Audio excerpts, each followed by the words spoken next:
Hello everybody and welcome back to Once Human. Today we're going to do a little bit different of a video because all of my past like 3 videos I was going to do, I immediately had to scrap due to updates with the end of the season and some more information coming out, but there's still a lot of confusion going on. So I want to talk a little bit about what we have going on with the next phases and stuff like that, because we're now in phase 6 on our server, meaning it's pretty much the end of the server. But you can see here this phase lasts for 27 days, so like 28 days, and then everything will get transferred to Eternal Land automatically unless you sign up for a new scenario. Now, originally we weren't going to be getting another scenario until October for PvE. There was a PvP scenario that was going to be happening here in September, but it appears there's another scenario right here. Apparently it's going to be harder, and you can pick a server that you're going to move to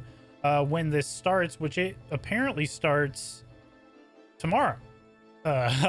So it's a little confusing. There was one hard server and the others are normal. Now, I think that plays into the fact that the current season or the current scenario is considered Manibus Novice. So this would be like the easy mode of this scenario, and then we could pick to go to the normal difficulty or the hard difficulty. So I obviously picked to sign up for the hard server, and it's apparently filling up because everybody wants to try out the hard server apparently. I think you have like quite a bit of time to sign up. I think it set it like down here originally, but I've already signed up for the server, so it doesn't actually show up there for me. But there's definitely some differences. So if you look here on the normal difficulty server for what's coming up, we have survival challenges. It's all basic survival difficulty suitable for most players. Same with combat. And then you also have some changes in like enemies and stuff like that. So we have the super anomaly. The super anomaly phase. Phase deviants have high damage reduction countermeasures. Cradle override anti-phase. That's a thing you can put on your cradle to be able to counter that, apparently. Shrapnel damage is increased against these types of enemies. And then damage while in fortress warfare state gives you increased damage against these enemies. And then we also have super anomaly coherence. Coherence deviants carry a coherence device. While the device is intact, coherence deviants are invincible. So you have to destroy that device and then you can kill that enemy that has that.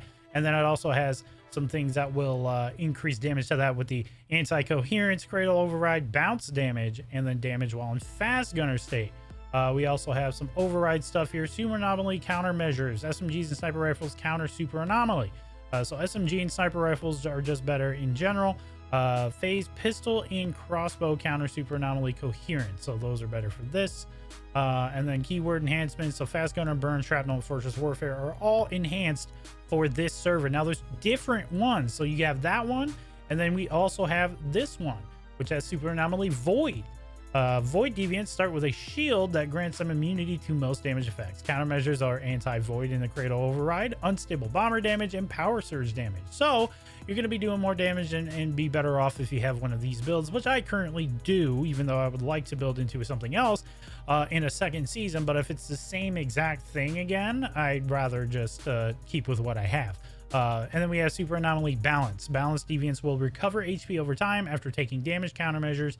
Cradle overrides the anti-balance, burn damage, and frostbolt, so damage over time stuff counteracts their healing capability. So that makes sense. Then we also have shotguns and rifles counter super anomaly. Sniper rifles and pistols counter the balance. So void is shotguns or rifles, and balance is sniper rifles and pistols.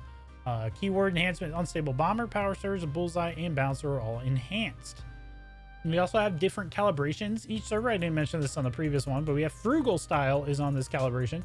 It suits pistols and sniper rifles, allowing for ammo replenishment from missed shots obtained by disassembling drop gear or defeating super anomalies. So that's pretty cool that you can have that. And then the one on the other type of server is boost style. Suits pistols and shotguns, can increase keyword trigger chance through reloading obtained by disassembling drop gear or defeating super anomalies. So that's all cool and well and all that. And then we have to look at the one hard server. I still don't know why there's only one hard server. I feel like they could have done at least like a couple, and it's only the void and balance. There's not a hard server for the phase and coherence. I don't know why that's the case. So I don't know. It's weird, but apparently it does have increased rewards. I can't remember exactly where it said that. And then also on the hard difficulty server, we have some different challenges for survival and combat. So for survival, we have pollution zones in the wilderness cover larger areas and have significantly increased contamination. Then we have energy and hydration deplete twice as quickly, and the effects of full energy and hydration last for a shorter time. So this means that it's going to be more important to stay hydrated, get water, and get food, and you're going to go through it a lot more. So that's interesting to me. It makes survival in general just a little bit harder. The pollution zones isn't that big of a deal in my opinion, although it might be kind of a pain, but as soon as you get yourself some corn ale, you're going to be perfectly fine, to be honest. And then we have the combat environment. Deviant stats, awareness, movement speed, and attack frequency are increased. Now this is good. I'm really curious if this is going to be like where I thought the deviants should be at when they fight you. Like I'm really curious. I really want to see what that's going to be like. And then in the territory purification game mode, the types of deviants attacking the territory will change, increasing the difficulty. I do think that's good too, even though they just nerfed territory purification in general. We'll see what it's like now. Editor's note, even though it's just me, by the way, I am blind. It did show right there the increased rewards for hard difficulty. So if you want to pause it and read that, or just check it out in the game yourself, you can, but there are increased rewards on the hard servers.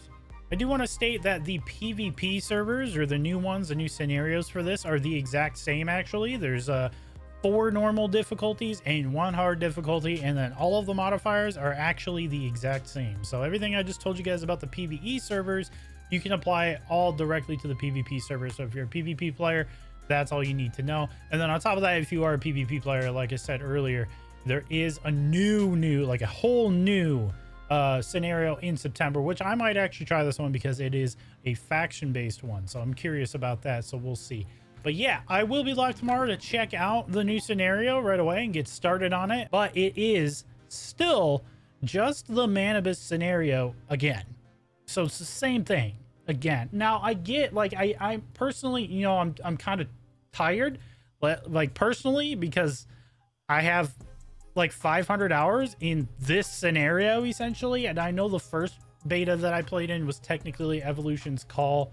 But it's still this. It's still just the Manibus thing. You know, the third beta, CBT3 was Manibus. The demo was Manibus. This launch was Manibus. And now this next scenario is Manibus, but hard. Like, supposedly hard. We don't know. I'm hoping it is at least a bit of a challenge. That will definitely interest me and keep me playing a little bit longer. But that's my big issue with it. My big question mark comes with, like, if this starts tomorrow, when does my stuff go to Eternaland? Like, is my stuff going to go to Eternaland automatically tomorrow when that starts, since I'm already signed up? Or do I not get to start with some of my stuff because I have to wait until this server ends for my stuff to go to Eternaland? I don't know. It's kind of confusing. But you see here, it says unable to leave server until countdown is complete. So this is in 4 hours.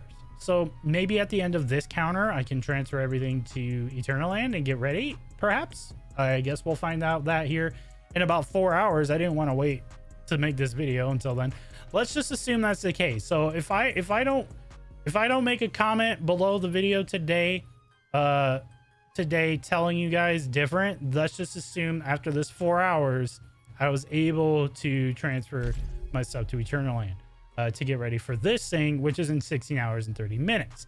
So yeah, so you guys can also expect another video from me probably Monday. I'll probably record it tomorrow, but Monday when I start this scenario, I guess. So I do like that at least there is something for us to do, because the next PvE scenario is right here, the Way of Winter. And from everything that we know in the patch notes and stuff on Discord is that this is coming October. And this is going to be a new map. So new areas, new things, temperature challenge. It sounds really cool.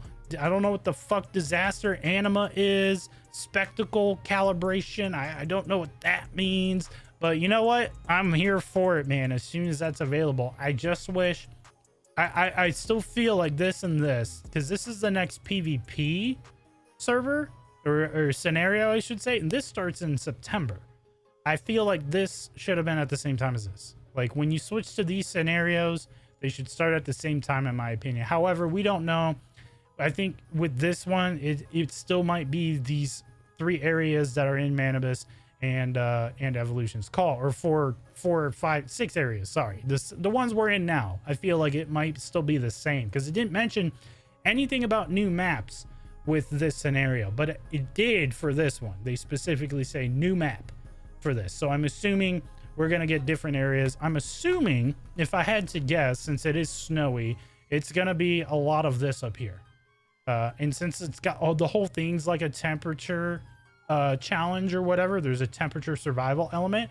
I'm assuming it's probably going to be like an area here, an area here, all the stuff that you can kind of see that has snow on it. I feel like that's where we're going to be for that scenario. So that's the next big one that I'm looking for. I'm going to try and keep the Once Human videos coming until then, but with it being the same thing again until then, it's gonna be a little difficult. Obviously, I'm gonna still be making videos and other things. I was making, what kicked my channel off again was Star Citizen stuff, and they've been delaying this next update over and over again. So that hopefully will be coming soon. We'll have time to put that in, maybe make a couple videos with that. That'll be fun.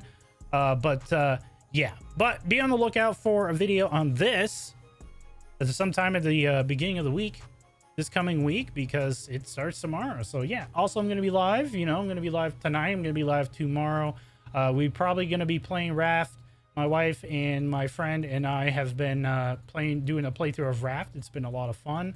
So we've been streaming that a lot since there's not much else to do right now for us in Once Human. But we might be hopping on that tomorrow as well. We're getting close to the end of the game, so that's pretty fun. But anyway, that's it. I hope you guys enjoyed the video. If you guys have any clarification yourselves, even for me, let me know in the comments down below, because like every time I read something that somebody said, oh, it's like this, it turns out that they're completely wrong.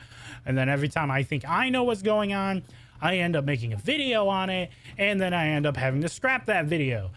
So I'm not doing that with this one. That's why I recorded it like this, because I wanted to get a video out on Thursday and I had to scrap it. Then I had to get a video out on Friday and I had to scrap it. Now I'm like, God damn it, I need to get a video out, and I want to get a video out and talk about this shit. But every time I go to talk about it, something else comes out and it completely wipes out everything beforehand. So anyway, that's the video.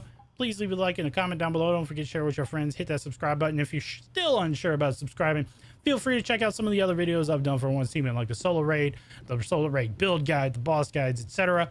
I did them all except for Forsaken Giant, because the server was coming to a close, and I was like, why do Forsaken Giant? I don't know. I still might do it though, because we're about to go through it all again in hard mode, in a harder mode. I don't know. Anyway, love you guys. See you guys next time. Adios.